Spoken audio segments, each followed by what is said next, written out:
The goals of graduate-nya Amanatul Ummah itu ada 4. Tujuan peruntukan lulusan Amanatul Ummah ke depannya itu ada 4. 1, untuk menjadi ulama-ulama besar yang akan bisa menerangi dunia dan utamanya Indonesia. Mereka-mereka yang kemudian melanjutkan ke Mesir, anak-anak yang hafal Al-Quran 30 juz, kemudian bertekad untuk melanjutkan ke Maroko, ke Mesir, dan seterusnya.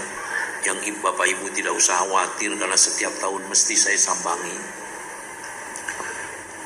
Nomor 2, untuk menjadi para pemimpin dunia dan para pemimpin bangsa dan negara Indonesia yang akan mengupayakan terwujudnya kesejahteraan dan tegaknya keadilan, utamanya di negara Republik Indonesia.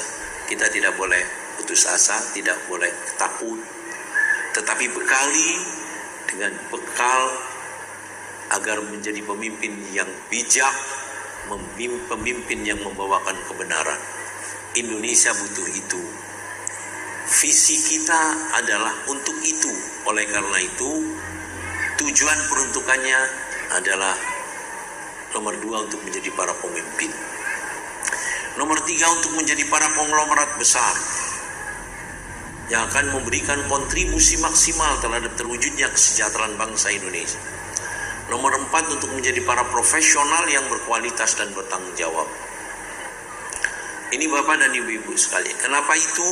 Karena harus disesuaikan dengan visinya, yaitu untuk menjadikan manusia yang unggul, utuh, beriman, bertakwa, dan berakhlak mulia, guna kemuliaan dan kejayaan Islam dan kaum muslimin, kemuliaan dan kejayaan seluruh bangsa Indonesia, dan untuk keberhasilan cita-cita luhur kemerdekaan, yaitu terwujudnya kesejahteraan dan tegaknya keadilan, utamanya di negara Republik Indonesia. Ketika visinya itu, maka kita harus mengacu kepada qiwamud dunya bi arba'ati asya'a.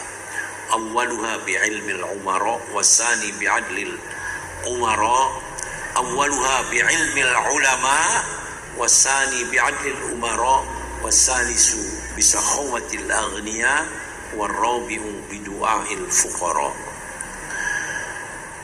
Adil makmurnya sebuah negara, yang ini adalah merupakan cita-cita kita bersama-sama untuk mewujudkan kesejahteraan dan menegakkan keadilan di Indonesia. Bapak dan Ibu-Ibu sekalian, itu akan bisa berhasil manakala ditopang oleh 1, ilmunya para ulama yang dijadikan referensi oleh para birokratnya, oleh para pemimpinnya. Nomor 2, oleh pemimpinnya yang adil, yang bijak dan membawakan kebenaran. Nomor 3, untuk negara akan maju dan adil dan makmur manakala konglomeratnya, orang-orang kayanya loman, punya orientasi untuk kepingin mengupayakan mereka yang tidak berdaya menjadi berdaya. Dan yang nomor 4, apabila orang fakirnya berdoa untuk kebaikan bersama. Tetapi yang nomor 4 ini tentu tidak akan kita bentuk. Masa kita menjadikan orang fakir, melainkan diganti oleh para profesional yang berkualitas dan bertanggung jawab. Itu pula kita istighosah, kita meminta kepada Allah, ya Allah, sebagian dari putra-putri kita menjadi pemimpin yang akan membawakan kebijakan dan membawakan kebenaran. Kursi sing tengajeng dipenuhi. Nah, Ibu-ibu sekalian, ketika panjenengan mendengarkan bahwa ahdaful mutakharrijinnya Amanatul Ummah itu, untuk 4 hal tadi, kadang orang bertanya kemelipen, ya, saya pun malu-malu untuk mengatakan demikian di awalnya. Tapi kemudian saya menemukan referensi, ya, hadis Nabi, innallaha yuhibbu ma'aliyal umuri wa yakrahu safsafaha. Sesungguhnya Allah itu mencintai mereka yang luhur urusan-urusannya, tinggi cita-citanya. Dan Allah tidak senang dengan mereka yang rendah urusan-urusannya, rendah pula cita-citanya. Kita akan senantiasa tertinggal ketika kita tidak berani berpikir besar, mencanangkan cita-cita yang tinggi, mencanangkan cita-cita yang luhur, yang apabila kita lakukan kita akan dicintai oleh Allah. Ini bapak-bapak dan ibu-ibu sekalian. Oleh karena itu mohon maaf, marilah kita bangkit dari keberadaan kita yang terpinggirkan, dari keberadaan Indonesia yang masih belum maju oleh generasi yang segera akan kita lahirkan. Itu bapak dan ibu-ibu sekalian. Berikutnya bapak dan ibu-ibu sekalian, karena ini adalah yang terakhir ya, saya untuk membicarakan, menyampaikan hal-hal yang penting kepada panjenengan. Tolong putra putri panjenengan yang di SMP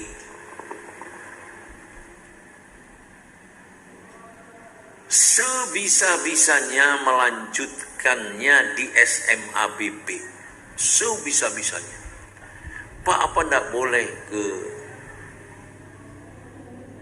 MA atau ke MBI? Boleh, tapi sebisa-bisanya di SMA. Kenapa? Bapak Ibu, kita harus asara ma yabqa ala ma yafna, harus mendahulukan sesuatu yang kekal dari sesuatu yang hancur. Urusan dunia itu akan hancur, urusan akhirat itu akan kekal. Ini bapak dan ibu-ibu sekalian. Kalau panjenengan melanjutkan putra-putrinya di SMA, sementara saya mendengar di SMP itu ada 12, atau kalau saya salah diberitahukan Pak, ada 12 yang hafal Al-Quran 30 juz di SMP. Jangan dari 12 ini yang melanjutkan selain ke SMA.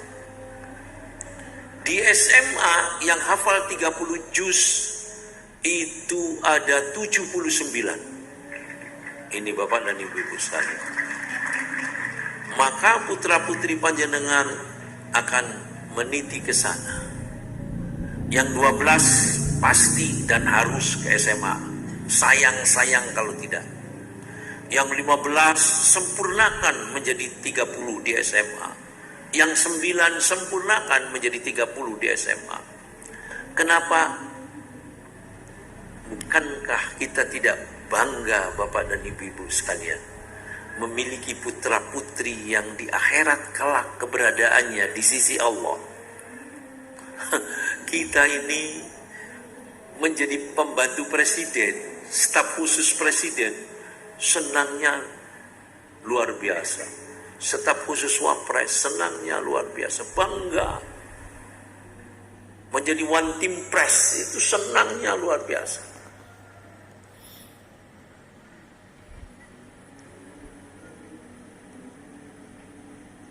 Sementara dekatnya panjenengan bukan dengan presiden, dengan Allah. Dekatnya putra-putri panjenengan dengan Allah. Apa tidak bangga? Al-hafiduna bil Qur'an ma'as safaratil kiramil bararah. Mereka-mereka yang hafal Al-Quran di akhirat kelak bersama-sama dengan malaikat safarah yang mulia-mulia, yang baik-baik. Ini Bapak dan Ibu-ibu sekalian. Nah, yang paling berharga bagi panjenengan, yashfa'una aba'ahum wa ummahatihim. Mereka para penghafal Al-Quran itu bisa memberi syafaat kepada kedua orang tuanya. Bisa memberi syafaat. Ada yang bertanya, loh, apa bukan hanya Nabi Muhammad saja yang bisa memberi syafaat? Itu asy-syafa'atul udma kalau Nabi Muhammad. Tetapi para wali-walinya Allah, para hafidul Quran, mereka akan bisa memberikan syafaat. Syafaatul udma itu syafaat besar yang diberikan kepada secara jumlah besar. Tapi kalau putra-putri panjenengan yang hafal Al-Quran akan memberi syafaat kepada kedua orang tuanya, tidak bangga panjenengan? Ini bapak-bapak dan ibu-ibu sekalian. Terus masa depannya bagaimana? Kedokteran, Bu. ITB, Bu. ITS, UNER. Hafal Al-Quran 30 juz ITB, UNS, UB, kedokteran. Kalau kedokteran itu dianggap yang paling tinggi. Ini bapak dan ibu-ibu sekalian. Yang paling diminati, bukan yang paling tinggi, yang paling diminati. Kok bisa ya? Mohon maaf. SMP, SMA, BP, panjenengan, destinasi, alamat, tujuan studi banding sekolah-sekolah Al-Quran seluruh Indonesia dan seluruh dunia. Mohon maaf, seluruh dunia saya harus mengatakan. Kemarin dari Malaysia datang. Sekolah tahfidz di Malaysia, khusus milik tentara Malaysia. Datang ke sini untuk mempelajari bagaimana sistemnya di Amanatul Ummah. Kok hafal Al-Quran masuk kedokteran? Ini bapak dan ibu-ibu sekalian. Mereka bangga sekali ketika kemudian ketemu saya. Bagaimana? Ada sistem. Saya bilang, sistem untuk hafalan Al-Qurannya begini. Terperangah, Bu. Menekuni. Di Amanatul Ummah sistem hafalan Al-Qurannya menggunakan 3 tahapan. Pertama, tartil. Dalam istilah Amanatul Ummah, tartil. Ya. Bagaimana tartil itu? Ustadznya membaca, muridnya membaca. Tidak banyak yang dibaca, 5 ayat. Ayat-ayat pendek 5 ayat terus. Tapi istiqomah, hari ini 5 ayat, besok 5 ayat dan seterusnya. Berapa kali? Berpuluh-puluh kali, berulang-ulang kali, bisa 10 kali. Ustadznya membaca, muridnya membaca. Biar tahqiq, biar huruf-hurufnya itu secara teliti diketahui. Kadang-kadang yu'ati dengan yu'ti, itu ini yu'ati atau yu'ti ya. Ini bapak dan ibu sekalian, kalau kemudian gurunya membaca, muridnya membaca, dilihat Al-Qur'annya, maka dia akan teliti dengan huruf-hurufnya. Selesai itu kemudian tahfidz. Dalam istilah Amanatul Ummah, tahfidz. Bagaimana tahfidz itu? Gurunya membaca yang tadi dibaca, bukan ayat lain. Gurunya membaca ulang yang tadi dibaca, muridnya membaca tapi Al-Qur'annya ditutup. Berapa kali? Berkali-kali. Sampai pada sebuah kondisi kemudian mereka hafal. Ini bapak dan ibu-ibu sekalian. Setelah itu takrir, murojaah, satu persatu, dengan meminta siapa yang sudah yakin dengan hafalan tadi lebih dulu, baru kemudian yang berikutnya, yang berikutnya. Berapa jumlah muridnya? 24. Kita bilang tekun, Bu, dicatat, direkam. Sudah. Kok kenapa bisa di kedokteran, bisa di ini? Sistem pengajaran untuk mata pelajaran yang lain harus mengerti di tempat. Tidak boleh mengertinya di kamar. Karena ilmu itu adalah mengerti, al-ilmu wal fahmu. Sistemnya guru tidak boleh berhenti menjelaskan sampai semua muridnya mengerti. Murid tidak boleh berhenti bertanya sampai benar-benar mengerti. Sehingga tidak ada beban untuk kemudian dibawa ke kamar, beban dalam rangka bagaimana mengerti terhadap tadi yang diajarkan, karena mengertinya sudah didapat di kelas. Ketika kemudian di kamar dibuka kembali, itu tidak mengapa. Ini Bapak dan Ibu-ibu sekalian, itu sistemnya. Sehingga kemudian beban terhadap penghafal Al-Quran juga tidak berat, karena mata pelajaran yang lainnya sudah mengerti di tempat ya. Tetapi kemudian mereka memiliki pengertian yang luar biasa, yang kecepatannya untuk dihafal, kalau sesuatu itu sudah mengerti dalam keilmuan, mudah dihafalnya. Sesuatu itu kalau sudah dimengerti, mudah dihafalnya. Apalagi kebiasaan menghafal Al-Quran akan mempercepat menghafal yang lain-lainnya.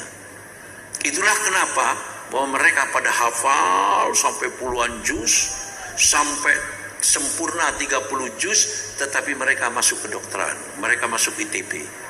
Apakah bukan kebahagiaan bagi Bapak dan Ibu-ibu sekalian ketika putra-putri panjenengan adalah yang demikian? Maka mohon maaf, yang dari SMP lanjutkan, prioritaskan ke SMA. Boleh ke LMA, boleh ke MBI, tapi prioritaskan demi kepentingan putra-putri panjenengan, mulia dunia akhiratnya, demi kepentingan panjenengan mendapatkan syafaat dari putra-putrinya kelak di yaumil akhirat. Ini bapak-bapak dan ibu-ibu sekalian. Mohon maaf Bu, sekolah panjenengan, mungkin kalau masih ada tersisa koran, itu ada yang mengambil dari Dewan Guru berikan. Sekolah panjenengan itu yang terbaik di Indonesia.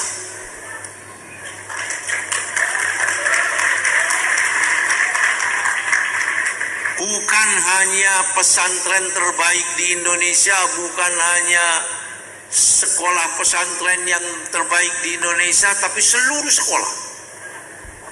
Nah, Bapak dan Ibu-ibu sekalian, dari mana? Monggo, korannya ada. 280 SNBP diterima. 280 jumlah terbanyak se-Indonesia. Tidak tanggung-tanggung, korannya ada, Ibu bisa mengambil. Tidak tanggung-tanggung, Bapak dan Ibu-ibu sekalian, 31-nya di kedokteran. Satu saat Rektor UPI Bandung dan Rektor Unlam Lampung itu mereka akan menerima yang masuk di Fakultas Kedokteran itu 10 orang, yang melalui SNBP, yang melalui jalur lainnya lebih, sehingga menerima 10 saja. Setiap sekolah unggulan hanya diberi 1. Jadi sekolah unggulan itu misalnya, tapi yang di daerah sekitar sana, SMA 5 Surabaya diberi 1, SMA Negeri 3 Malang diberi 1. Giliran Amanatul Ummah tidak 1 Bu, 2, baik Unlam ataupun UPI. Kenapa? Dibuka oleh mereka ranking sekolahnya. Ternyata di Indonesia ranking sekolah terbaik itu adalah Amanatul Ummah. Ini Bapak dan Ibu. Nomor 2, Bapak dan Ibu sekalian, saya mohon tolong putra-putrinya, khusus untuk Amanatul Ummah, jangan disekolahkan di sembarang sekolah, apalagi tidak jelas akreditasinya dan ranking sekolahnya. Jangan disekolahkan kepada sekolah yang akreditasinya belum A. Ditanyai ranking sekolahnya tidak tahu. Kalau Amanatul Ummah nomor 1 di Indonesia. Kenapa? Karena nanti tidak memiliki jumlah SNBP. Bahkan tidak sama sekali. Ketika mungkin akreditasinya itu masih tercatat, itu sudah diberi sama sekali. akreditasinya tercatat itu belum diakreditasi, tercatat, tidak diberi sama sekali. Apalagi sampai ratusan kayak di Amanatul Ummah. Ya, jadi paling tidak ranking akreditasinya A dan ranking sekolahnya tinggi. Jangan korbankan putra-putri panjenengan yang SMP ini ketika mau masuk ke SMA kepada sekolah-sekolah yang belum memiliki akreditasi A, apalagi baru tercatat, belum melaksanakan akreditasi, baru berdiri misalnya. Ini bapak-bapak dan ibu-ibu sekalian, jangan putra-putrinya dispekulasikan yang begitu jauh spekulasinya. Untuk itu Bapak dan Ibu-ibu sekalian, sekali lagi sayang saya ketika putra-putri panjenengan yang dari SMP tidak ke SMA. Nah, saya menyampaikan hal ini kepada panjenengan. Itu Bapak dan Ibu-ibu sekalian. Saya kira itu adalah pesan saya yang paling penting untuk panjenengan. Saya sertakan doa, dan setelah saya berdoa, saya bukan tidak kangen dengan panjenengan, saya kangen, kepingin berlama-lama, tetapi Bapak dan Ibu-ibu sekalian, paling tidak masih ada 3 acara lagi bagi saya, ya. Ini dengan doa, mohon diikuti dengan khusyuk, semoga kemudian akan terkabulkan doa kita, doa untuk panjenengan semua, doa untuk putra-putri panjenengan.